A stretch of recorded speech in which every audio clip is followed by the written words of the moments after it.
In the small town of Leerganes, in Cantabria, northern Spain, a legend has been around since the late 17th century about a young man. In this Cantabrian folklore, there were a myth about a red-haired man named Francisco de la Vega Casar who supposedly lived in the village of Leerganes.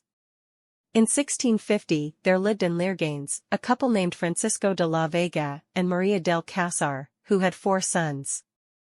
After the death of the father, the mother sent one of her sons to the city of Bilbao to learn a trade as a carpenter. The boy lived in Bilbao as a carpenter till 1674 when boy went with some friends to swim in Bilbao's estuary. Although he was a good swimmer, the currents of the river swept him away to the sea. He was presumably drowned.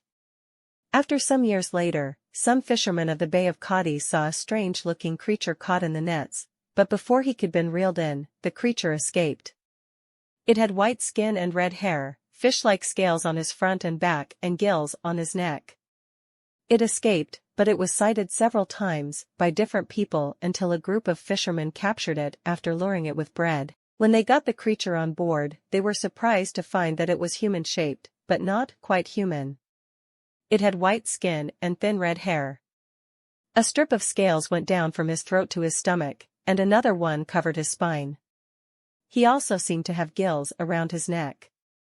The creature was unable to speak and was kept in custody for several days, until it finally uttered a word, Leerganes. Nobody in the village knew what this meant, until a sailor from northern Spain arrived who knew that it was the name of a village in Cantabria. Thus, the fishman was brought to Leerganes, where Francisco's mother recognized it as her son. The creature, however, was no longer human. He ate only once a week and preferred to walk around naked and barefoot. And above all, he seemed uninterested and unhappy. After having lived with his family for 9 years, the fishman eventually ran away to the ocean and was never seen again.